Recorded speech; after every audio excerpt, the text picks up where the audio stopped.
एक समय की बात है, एक गांव में एक बहुत ही ज्ञानी पंडित रहता था। एक दिन वह अपने बचपन के दोस्त से मिलने दूसरे गांव जा रहा था। उसका दोस्त बहरा और एक पैर से अशक्त था, बचपन से ही। दोस्त का गांव पंडित के गांव से दूर था और रास्ते में कई और छोटे छोटे गांव भी थे। पंडित अपने उत्साह में रास्ते पर निकल पड़ा। रास्ते में उसने एक और व्यक्ति से मिली और उसने भी पंडित के साथ चलना शुरू कर दिया। पंडित को उस व्यक्ति को देखकर खुशी हुई। उसने सोचा कि यह अच्छी बात है कि साथ चलने से यात्रा आसान हो जाएगी। यदि आप महात्मा बुद्ध के विश्वासी हैं तो इन दिव्य उपदेशों को ध्यान से सुनें, कुछ नया सीखने को मिलेगा। और इस वीडियो को पूरा अंत तक देखें, वरना बाद में बहुत पछताना पड़ेगा। बातचीत शुरू करने के लिए पंडित ने उस व्यक्ति से नाम पूछा तो उसने अपना नाम महाकाल बताया। पंडित को यह नाम कुछ अजीब लगा, लेकिन उसने नाम के बारे में और कुछ नहीं पूछने को समझा। दोनों धीरे धीरे साथ चल रहे थे। फिर रास्ते में एक गांव मिला। जैसे ही उन्होंने गांव के प्रवेश द्वार तक पहुंचा, महाकाल ने पंडित से कहा, तुम आगे जाओ, मुझे इस गांव में कुछ संदेश पहुंचाना है, मैं आगे मिलता हूं। पंडित ने कहा, ठीक है, और उसने आगे चल दिया। कुछ ही समय में उस गांव में खबर फैल गई कि एक भैंस ने अपनी सींग से एक व्यक्ति को मार डाला। जैसे ही भैंस ने उस व्यक्ति को मार डाला, महाकाल थोड़ी देर में पंडित के पास वापस आ गया। फिर दोनों चलना शुरू कर दिया और चलते चलते वे एक और गांव तक पहुंचे। उस गांव के बाहर एक बड़ा मंदिर बना हुआ था और आवाज भी सुंदर लग रहा था। पंडित के दोस्त के गांव भी उससे दूर था और रात ढलने वाली थी। तो पंडित ने महाकाल से कहा, रात होने वाली है और हम पूरे दिन की सारी यात्रा के कारण थक गए हैं, और अगर भूख लग रही है तो यहाँ खाना खाकर आराम कर लो, फिर सुबह में हम आराम से आगे की यात्रा करेंगे। महाकाल ने कहा, ठीक है, मुझे इस गांव में किसी को जरूरी चीजें देनी है, तुम खाना खाकर आराम करो, मैं रात को खाने के बाद आऊंगा। उसने ऐसा कहकर चला गया, लेकिन जैसे ही वह चला गया, गांव में धुंध उठी दिखाई दी और कुछ ही समय में पूरा गांव आग से जल गया। पंडित आश्चर्य में सोचा, जहां भी महाकाल जाता है वहां एक या दूसरी बेफिक्री होती है। इस व्यक्ति में कुछ गड़बड़ है। लेकिन पंडित को सोचते हुए यह सही नहीं लगता कि रात को महाकाल से इस बारे में कुछ पूछे। जैसे ही सवेरा हुआ, दोनों अपने गंतव्य की ओर चल पड़े। थोड़ी दूर चलने के बाद फिर से एक गांव रास्ते में आया। महाकाल फिर से पंडित से बोला, तुम आगे बढ़ते रहो, मुझे इस गांव में भी कुछ महत्वपूर्ण काम है, मैं उस काम को पूरा करके तुम्हारे साथ रास्ते में मिलूंगा। इस कहते हुए महाकाल वहां से चला गया। लेकिन इस बार पंडित आगे नहीं बढ़ा और महाकाल को देखते हुए खड़ा हो गया। वह जहां जाता है और क्या करता है, बस थोड़ी देर बाद ही लोगों की आवाजें सुनाई देने लगीं कि किसी व्यक्ति को सांप ने काट लिया है और वह मर गया है। तभी महाकाल फिर से पंडित के पास पहुंचा, लेकिन इस बार पंडित मदद नहीं कर सका और उसने महाकाल से पूछा कि हर गांव में जहां तुम जाते हो कुछ अनुचित होता है, क्या तुम मुझे बता सकते हो कि यह क्यों होता है? महाकाल ने कहा, पंडित जी, तुम्हारी दृष्टि में मुझे बहुत ज्ञानी दिखाई दिया, इसीलिए मैंने तुम्हारे साथ चलना शुरू किया, क्योंकि ज्ञानी व्यक्ति का साथ बहुत अच्छा होता है। लेकिन तुम अभी भी समझते नहीं हो कि मैं कौन हूं। पंडित ने कहा, मैंने समझ लिया है, लेकिन कुछ संदेह है। अगर तुम अपने सही परिचय दो तो मेरे लिए आसान होगा। तब महाकाल ने जवाब दिया, मैं यमदूत हूं और यमराज के आदेश के अनुसार मैं उन लोगों की जिंदगियां ले जाता हूं जिनकी उम्र खत्म हो गई होती है। हालांकि पंडित ने पहले से ही शक किया हुआ था, फिर भी महाकाल के मुंह से यह सुनकर डर गया, लेकिन हिम्मत जुटाकर फिर पूछा, अगर यह सच है और तुम यमदूत हो तो बताओ कि अगला मृत्यु होने वाला कौन है? यमदूत ने कहा, अगली मृत्यु वही है जिससे तुम मिलने जा रहे हो और उसकी मृत्यु का कारण तुम होगे। पंडित ने इसे सुनकर भयभीत हो गया और सोचा कि अगर यह महाकाल वाकई यमदूत है तो उसके शब्द भी सत्य होंगे और उसके कारण मेरे बचपन का सबसे अच्छा दोस्त मर जाएगा। इसलिए सबसे अच्छा यही है कि मैं अपने दोस्त से मिलने न जाऊं, कम से कम मैं उसकी मृत्यु का कारण नहीं बनूंगा। महाकाल मुस्कुराएं और कहते हैं, मैं जानता हूं तुम क्या सोच रहे हो, लेकिन अगर तुम अपने दोस्त से मिलने नहीं जाओगे तो किस्मत नहीं बदलेगी। तुम्हारे दोस्त की मृत्यु निश्चित है और वह कुछ ही पलों में होने वाली है। महाकाल के मुंह से ऐसे शब्द सुनकर पंडित चकित हो गया, क्योंकि महाकाल ने पंडित के मन के विचारों को पढ़ लिया था, जो एक सामान्य व्यक्ति के लिए संभव नहीं है। अब पंडित को यकीन हो गया कि यह महाकाल वास्तव में यमदूत है। जब पंडित को इस बात में पूरी विश्वास हुआ कि महाकाल वास्तव में यमदूत है तो उसे घबराहट हुई। हाँ ठीक है, उसने सोचा, उसे अपने दोस्त की मृत्यु का कारण बनना नहीं था, इसलिए उसने मोड़ लिया और घर की तरफ लौट गया। जैसे ही पंडित ने मोड़ लिया और घर की तरफ लौट गया, उसने देखा कि उसका दोस्त उसकी ओर जल्दी से आ रहा है, जो पंडित को देखकर बहुत खुश दिख रहा था। अपने दोस्त की आगमन की रफ्तार देखकर पंडित को लगा कि उसका दोस्त शायद लंबे समय से उसे फॉलो कर रहा था, लेकिन वह बचपन से बहरा और एक पैर से अशक्त था, इसलिए न तो उसे बुलाकर पंडित को रोक सका, न ही उस तक पहुंच सका। लेकिन जैसे ही वह पंडित के पास पहुंचा, अचानक वह धरती पर गिर गया और वह मर गया। पंडित आशंकित होकर महाकाल की ओर देखने लगा, जैसे कि यह पूछ रहा हो कि क्या हुआ। महाकाल ने समझ लिया कि पंडित के मन में उठ रहे सवालों को और नुकसान हुआ है। उन्होंने कहा, तुम्हारे दोस्त ने पिछले गांव में तुम्हें देखा और वह वहां से तुम्हारा पीछा कर रहा था, लेकिन बचपन से बहरा और अशक्त होने के कारण उसे तुम तक पहुंचने में समर्थ नहीं हुआ। वह तुम्हें मिलने के लिए अपनी पूरी शक्ति से प्रयास कर रहा था, लेकिन बुढ़ापे में वही ताकत नहीं होती है जो बचपन में थी। इसलिए तुम्हारे दोस्त ने दिल का दौरा पड़ा है, क्योंकि वह तुम्हारे पीछा कर रहा था, अपनी सीमाओं को तोड़कर तुमसे मिलने की कोशिश कर रहा था, इसलिए तुम्हें तुम्हारे दोस्त की मृत्यु का कारण माना जाएगा। अब पंडित पूरी तरह से यकीन कर चुका था कि महाकाल वास्तव में यमदूत है और इसका काम है जीवित प्राणियों से जीवन लेना।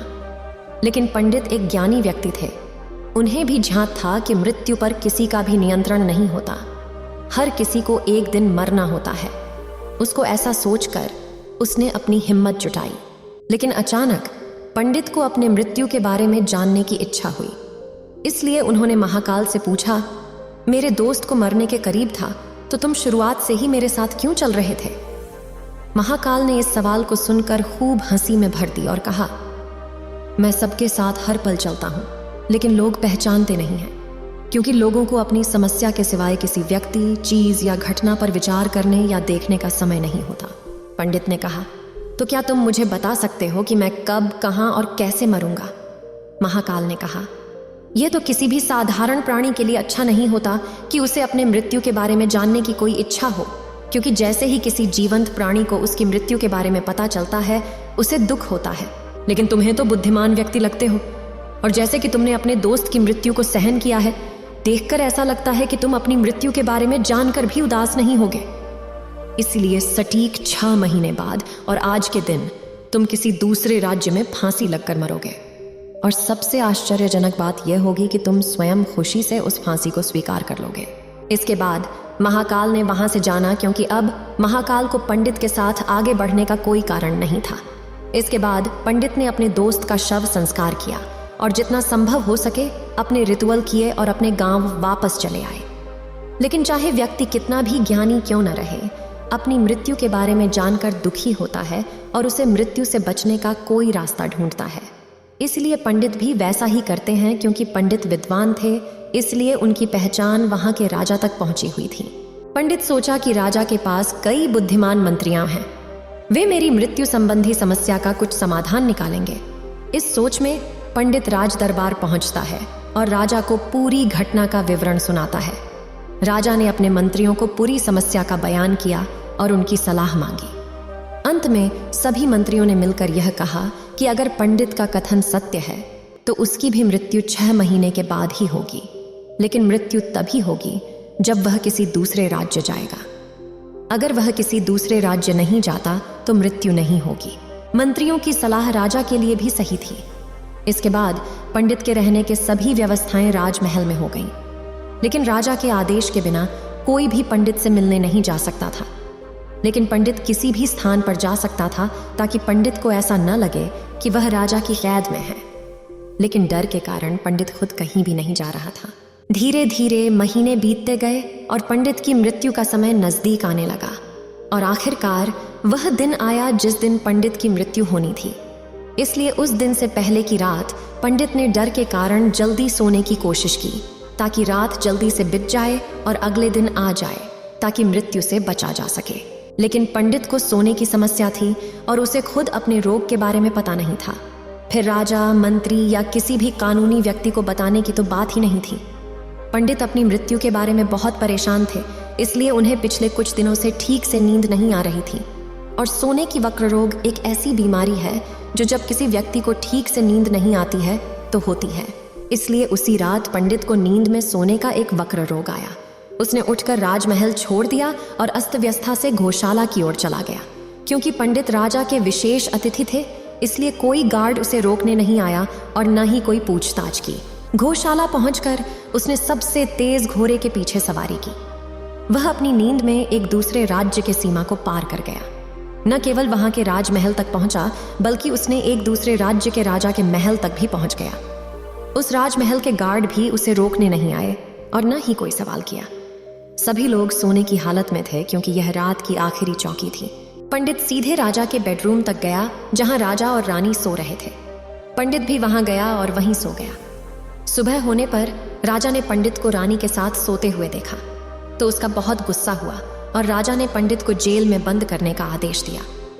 पंडित गिरफ्तार हो गया, लेकिन पंडित चौंक गए। उन्हें समझ नहीं आया कुछ, वह कैसे दूसरे राज्य में और राजा के बेडरूम में कैसे पहुंच गए। लेकिन किसी को सब इसे सुनने के लिए मौजूद नहीं था। राजा ने पंडित को अदालत में पेश करने का आदेश दिया। कुछ समय बाद पंडित को अदालत में लाया गया।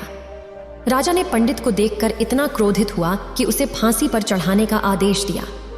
मृत्यु की सजा सुनकर पंडित कांप गए, लेकिन थोड़ी हिम्मत जुटाकर उन्होंने राजा से कहा, आपकी महानुभाव, मुझे नहीं पता कि मैं महल तक कैसे पहुंचा हूं। मुझे तो भी नहीं पता कि मैं आपके बेडरूम तक कैसे पहुंचा और आपके महल के किसी भी गार्ड या सैनिक ने मुझे रोका क्यों नहीं। लेकिन मुझे पूर्ण यकीन है कि आज मुझे मरना था और वही होने वाला है। राजा को यह थोड़ा अजीब लगा। उन्होंने पंडित से पूछा, तुम्हें कैसे पता कि आज तुम्हारी मृत्यु होने वाली है। राजा के इस सवाल का जवाब देते हुए पंडित ने राजा को पिछले 6 महीनों की पूरी कहानी सुनाई और कहा, आपकी महानुभाव, मेरे बारे में ही नहीं, लेकिन किसी आम व्यक्ति को भी यह हिम्मत नहीं होगी कि राजा के सामने रानी के साथ उसके बेडरूम में सो जाए। राजा को पंडित के शब्दों में कुछ तार्क दिखा, लेकिन उन्होंने सोचा कि पंडित महाकाल और अपनी मृत्यु की कहानी को मृत्यु से बचने के लिए बना रहा है। इसलिए राजा ने पंडित से कहा, अगर तुम्हारे शब्द सच हैं और आज ही तुम्हारी मृत्यु होने वाली है, जैसा कि यमदूत महाकाल ने तुम्हें तुम्हारी मृत्यु के लिए बताया है, तो आज मैं तुम्हारी मृत्यु का कारण नहीं बनूंगा। लेकिन अगर तुम्हारे शब्द झूठे साबित होते हैं तो निश्चित रूप से आज तुम्हारी मृत्यु का दिन होगा।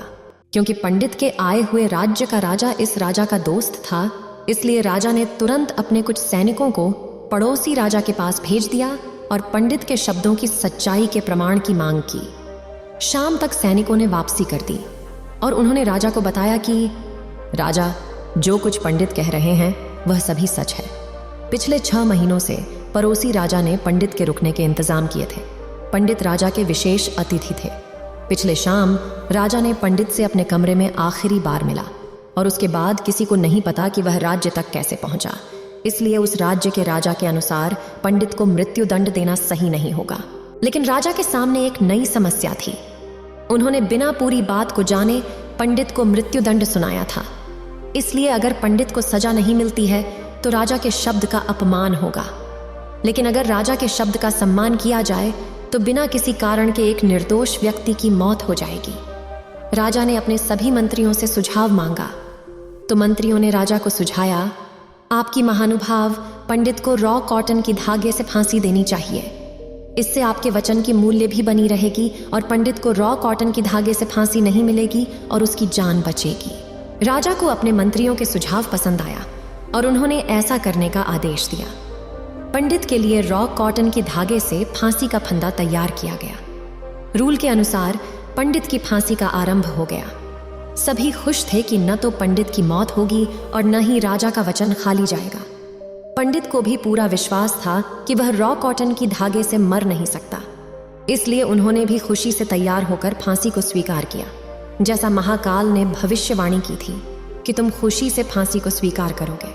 लेकिन जैसे ही पंडित की फांसी चढ़ी, धागा टूट गया, लेकिन टूटने से पहले उसने अपना काम कर दिया था। रॉ कॉटन की धागे की मार से पंडित के गले की एक नस काट गई और पंडित दर्दनाक हालत में जमीन पर लेट गए। हर धड़कन के साथ उसका गला खून से भर रहा था और बिल्कुल तुरंत पंडित का शरीर पूरी तरह शांत हो गया। सभी चौंक गए और पंडित की मौत को देखा। कोई भी यकीन नहीं कर सका कि रॉ कॉटन की धागा भी किसी को मार सकती है। लेकिन घटना हो चुकी थी, किस्मत ने अपना काम किया था और महाकाल की भविष्यवाणी सच हो गई थी। आप लोगों ने सुना होगा, जो होना है वह होना ही है। चाहे हम कितनी भी सतर्कता रखें, चाहे हमने कितने भी उपाय किए हों, घटनाओं और कर्मों का पूरा प्रणाली पहले से निश्चित है और हम 1 इंच भी आगे नहीं बढ़ सकते। शायद इसीलिए भगवान ने हमें भविष्य जानने की क्षमता नहीं दी है, ताकि हम अपने जीवन को बेहतर तरीके से जी सकें। और वही पंडित पर भी लागू होता है। अगर पंडित ने महाकाल से अपनी मृत्यु के बारे में पूछा ना होता तो 6 महीने राजा के महल में कैद होने के बाद उसने डर से रहने की बजाय बेहतर जीवन जी सकता था। उम्मीद है आप सभी को यह वीडियो अच्छी लगी होगी। अगर आप बुद्ध के सच्चे विश्वासी हैं तो चैनल को सब्सक्राइब और वीडियो को लाइक करके कमेंट में नमो बुद्धा लिख दीजिए।